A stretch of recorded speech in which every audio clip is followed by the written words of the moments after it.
The Spirit of the Lord is upon me, because He has anointed me to announce the gospel to the poor. He has sent me to proclaim release to the captives and recovery of sight to the blind, to send away and release those who are oppressed, and to proclaim the acceptable year of the Lord, the year of Jubilee. Luke 4:18 through 19.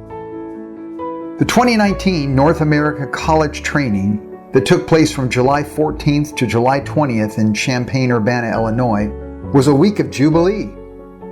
This training was only the second corporate event of its kind following the 2015 National College Training, and saw an increase in attendance across virtually all demographics. In total, 1,891 students participated, as well as 890 serving ones. 385 campuses were represented, and 40 countries sent participants. To accommodate the great increased number of participants in the training, the attendees were arranged in 5 cohorts and met on a rotating schedule in different locations on the campus. The walks to and from the different meeting places were filled with singing, praying, fellowship, and verse memorization, which aided in uplifting the atmosphere of the training. A college training mobile app was developed for this special time. The app served as a means of mass communication and provided vital information such as the daily schedule, meeting locations, group information, and helpful reminders that kept the training running smoothly. The trainees' days were scheduled from 6:30 a.m. to 10:30 p.m. After rising, saints attended short morning messages on how to have a private time and a hidden life with the Lord. Then they were given personal time to practice what they had heard. Morning revival was followed by a morning session line that provided the keys to entering into the experience, practice, and reality of the Jubilee. These keys were all found in Acts 26:18, to have our eyes open, to turn from darkness to light, and from the authority of Satan to God, receive forgiveness of sins, enjoy our divine inheritance, and be those who are sanctified. There were also special fellowships which covered practical topics such as life after college, marriage, and mental health. One-on-one fellowship appointments were offered to students who wanted to speak further to serving ones concerning the special fellowship topics or other matters on their hearts. After lunch, the students had a break time for recreation or studying, followed by a designated rest time. In the late afternoon, saints fellowshipped in small groups.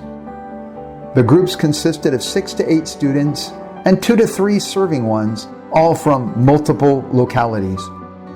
In addition to singing, prayer, and fellowship, each group also practiced proclaiming the Jubilee to one another with the help of a gospel workshop video series. These 5 videos covered initial contact, normal conversations, turning a conversation to the Lord, leading someone to pray to receive Christ, and the proper follow-up. All the students were given 2 ministry publications and were given a designated time to read the ministry throughout the week. They also memorized verses and recited them together before meetings. Following the dinner break, all the saints gathered in the State Farm Center for messages on the main line of the training, Jubilee.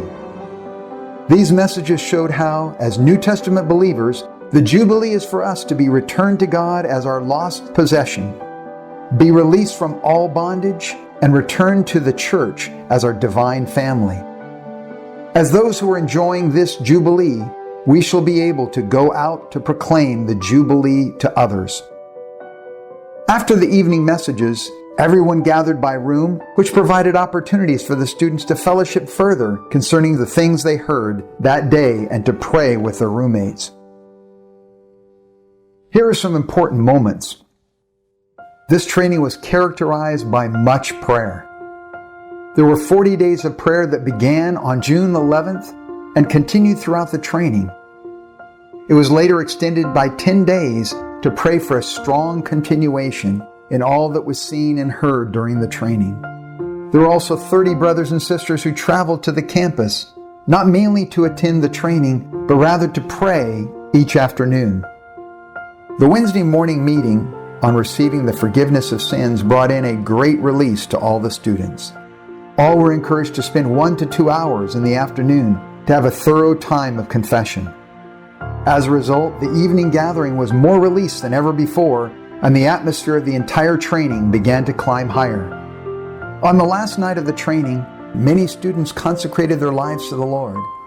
After praying together in 2s and 3s, 8 co-working brothers prayed over them in a prevailing way, many with tears. Later that night, many students also spent personal time to deal with the Lord and give their lives to Him.